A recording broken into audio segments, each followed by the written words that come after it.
The third-generation KTM RC390 has been spotted undergoing testing in a significantly updated form, and it's clear that the upcoming model will bring major changes compared to its predecessors. One of the most noticeable updates is the new headlight setup, with a centrally positioned projector LED headlight integrated into what appears to be a single-piece fairing.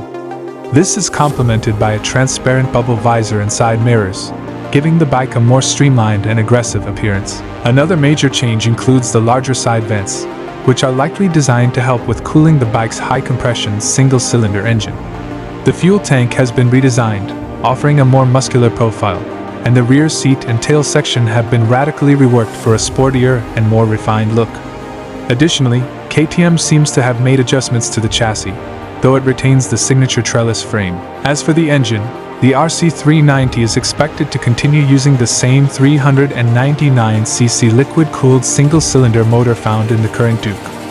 This engine produces 44 brake horsepower and 39 Newton-meters of torque, mated to a 6-speed gearbox. It's likely the new RC390 will maintain these performance figures and engine setup. In terms of electronics, the updated RC is anticipated to come equipped with a host of features, including LED lighting, a TFT display with smartphone connectivity, a bidirectional quickshifter, ride modes, launch control, switchable ABS, and traction control.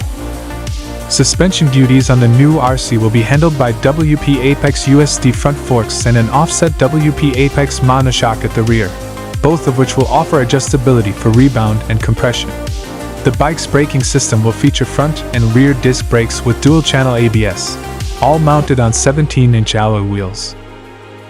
With these updates, the new KTM RC390 promises to offer improved performance and handling, making it an even more compelling option for sport bike enthusiasts.